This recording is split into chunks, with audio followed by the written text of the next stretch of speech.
So the idea is get everyone here to hear the talks and then have more of a free-form discussion where we can talk about whatever anybody wants to talk about. So feel free to put anything to pad. We have a couple topics here just to get things started, but if there's anything you want to hear about or any burning questions you have related to the presentations we just heard or anything else, feel free to chime in. You can drop them in the chat or drop them in Etherpad and we can talk about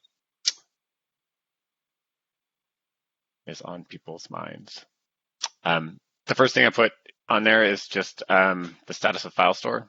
This came up in one of the leads calls maybe a month or two ago. I think, yeah, we just have to decide when we're going to drop file store support.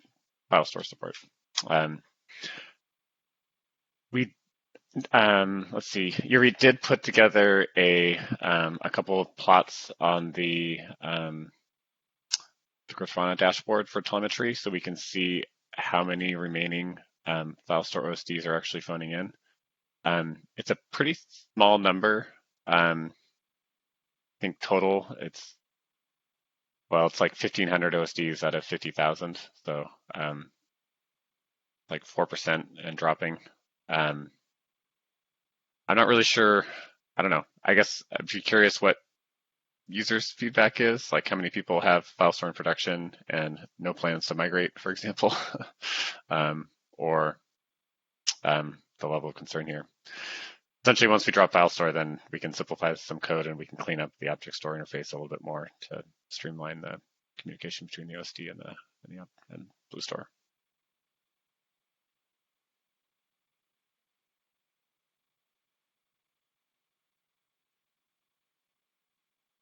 What are your thoughts, Neha? Yeah, I think I'm just curious to know what people think. We discussed it at the leadership call, and we had mixed opinions, or even like things like we were not sure how many clusters are there. So with this telemetry data, we have some insight. I do see that we don't have any. Do have maybe some 16.0 running, 16.2 running file store, but I'd be really curious to know what is the level of interest. It's not that it's a burning thing that we want to get rid of or something, but we just want to understand what the real interest is around there. In addition to what Sage said, we can also simplify a lot of our testing, because currently we do test file store across releases. So if we do not test file store anymore, probably only the upgrade path is what we're going to be testing in future. Okay, I see some opinions in the chat. I think Dan says it's okay to drop. Brian is also okay with it. So I guess I'm more curious to know who's going to be unhappy if we drop file store. It seems like everybody is on board so far. Okay, Stefan is also saying.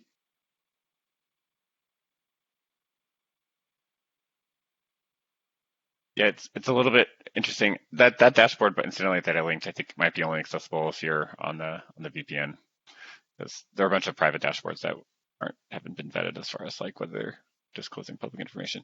But what's interesting is that there are almost no file store OSDs that are on Pacific. In fact, there's 0 so far.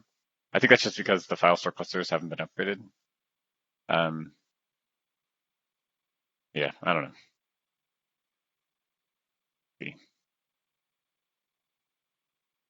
I think it's also more interesting to look at the cluster numbers. It's only like 320 clusters that are reporting as file store through telemetry. There might be some of them might be fairly large, but in terms of number of OSDs, but that's a small kind of clusters themselves. Yeah.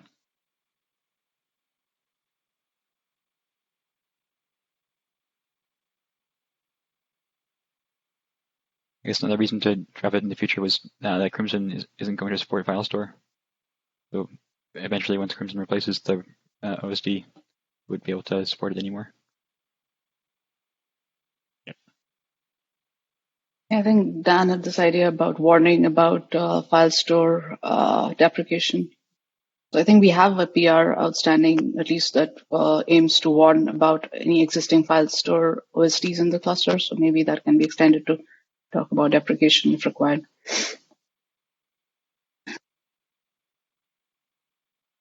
I guess Stefan asked the question of why we wouldn't drop it. I think the one thing that file store does do is allow you to create an OSD that's just backed by a directory on an existing disk.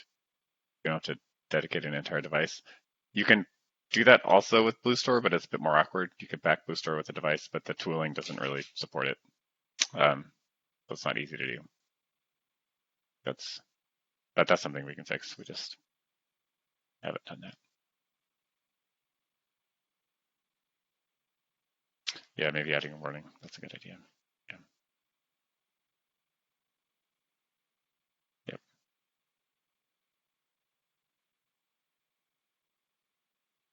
Cool. Okay. Yeah, it seems like everybody on this call is in agreement. Maybe we'll send out a follow-up to the Ceph users list, and if anybody is unhappy, that will be their opportunity to chime in. Yeah.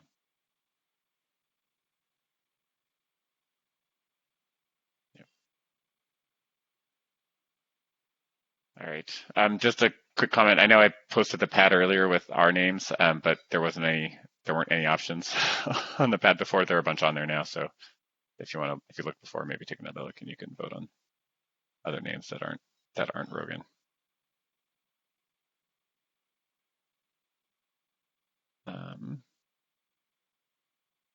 Yep. And then I guess, open question, like are there other specific topics that you think we should be talking about over the course of the month that you don't see on the schedule? Like a dedicated Crimson update is on the list. Need to talk to that team and see when they can do a presentation. Is there anything else that people want to hear about?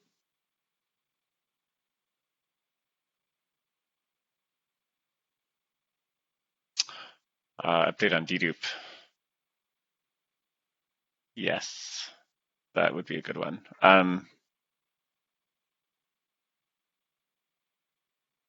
Yep. So I think there are sort of three parts to dedupe.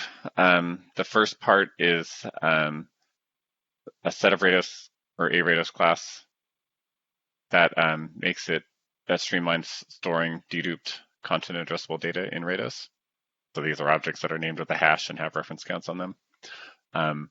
All of the infrastructure to do that is in place, but there are no users. So it's a matter of adding more testing and actually using it and making sure everything behaves the way we think it's going to behave.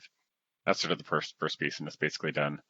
The second piece is there are a bunch of changes in the Rados tiering code that have been accumulating over the last two releases that allow Rados objects to be basically deduped, where the content gets pushed into another pool, and then that object turns into like a manifest link sort of thing that does this part of the object is referenced by that chunk and so on.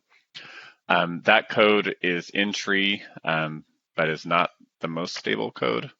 So I wouldn't necessarily, it's not ready for production yet. It's still under development, and it's complicated. So there's that. And then the third piece is there is a plan to add support for Rados Gateway to directly store data into a Rados deduped pool. So not making use of the Rados support, but just directly storing data instead of raw chunks. And that we're hoping we can have that in place for Quincy. But I need to check in with Yuta and see exactly where that is on his list of work. So I guess the short answer is hopefully we'll have dedupe for RGW in Quincy.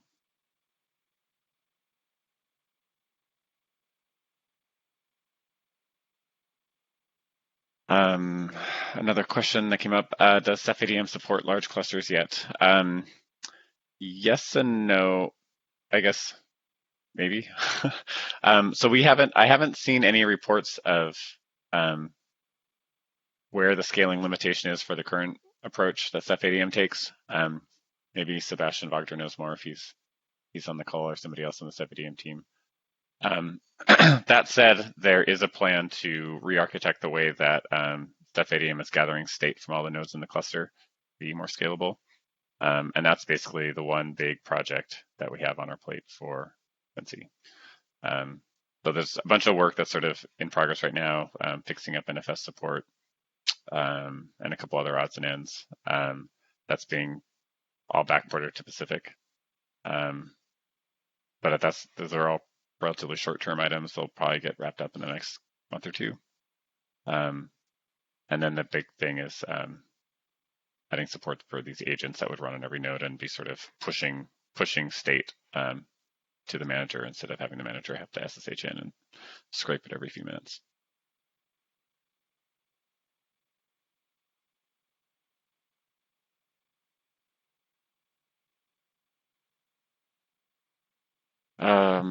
Let's see. That's a question about long-term support for how Ceph can be deployed for Ceph packages next to containers manually in Ceph ADM. Is the question whether or not we're going to keep building containers or keep building packages in the long term?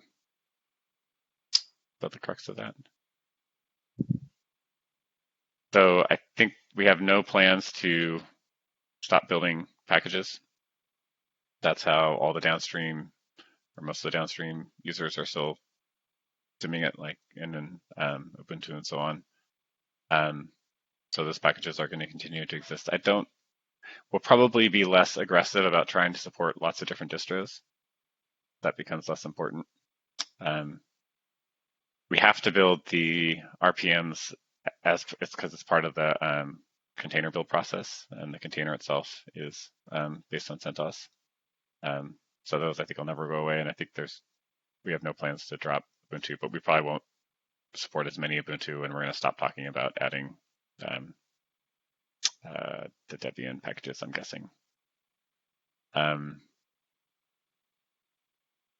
As far as support for how to manage the Ceph cluster that's installed via packages, there are no plans to make Ceph ADM non-containerized, if that's what that's asking.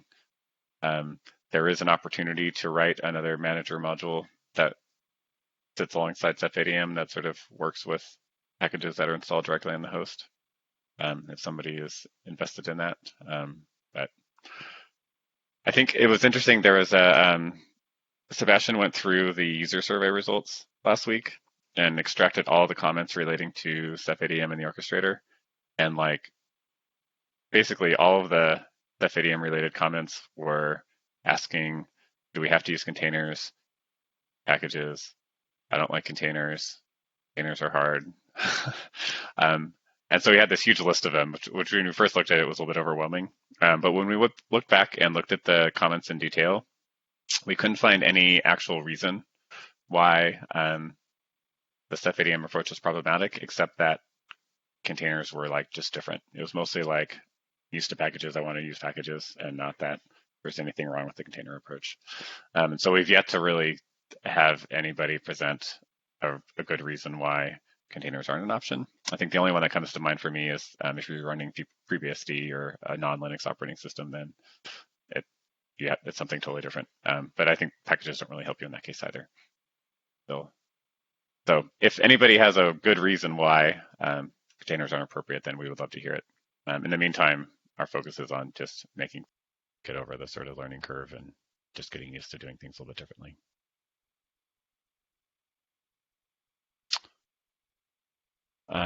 Stream 8 versus Linux 8, have builds changed to Stream already? They have not. We just recently got Stream 8 set up in the lab so that we can test on Stream 8. I'm not sure if or how that actually would change the build process. The containers could be based on but I'm not sure. I'm not sure exactly what the plan is there, honestly. But I don't think it'll change our build pipeline a bit. I don't think it'll affect users will really notice. We'll see.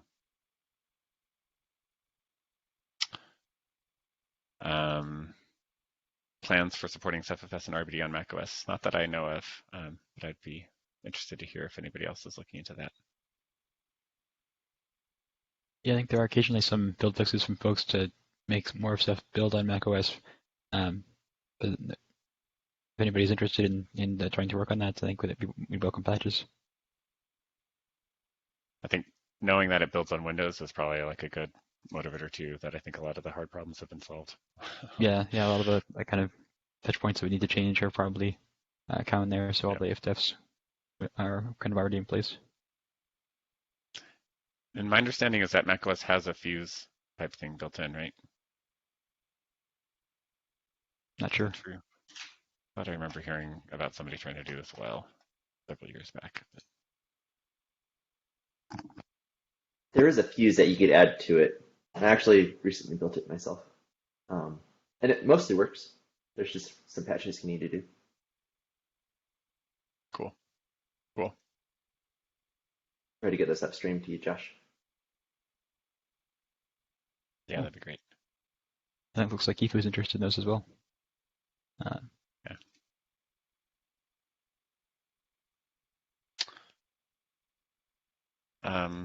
And on the containers thing, maybe it's a docs issue. Yeah. Yeah, I was actually planning on doing a blog post basically saying what I just said. That the talking about the container issue and people's resistance to change. But I wanted to mention it here too, because I'd be very curious to hear somebody who feels strongly about it and hear why.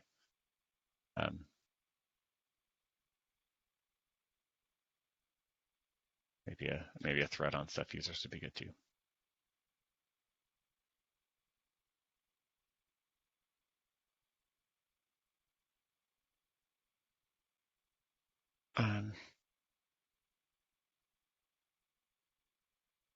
Okay. Well, if there's anything else, we can wrap up. Keep in mind that basically there's time set aside after each of these sessions to talk about open topics, whatever it is. So if there's something that you didn't think of now or I'm prepared to talk about, feel free to add it to the agenda for next week. Will be our next session on June 10th, where we're going to get the RGW update. And there'll be a couple other, there'll be a couple of birds of a feather actually. So yeah, plenty of opportunity to talk about it then or later. Yeah, we'll have Birds of a Feather, Ceph, and research in the scientific computing group, as well as a Go Ceph Go lane to get together. So.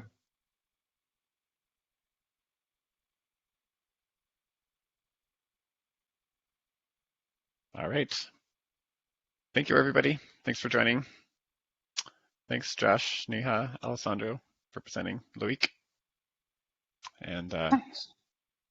we'll see you all next week. Thanks, everyone. Yep, thanks. See you later. Take care.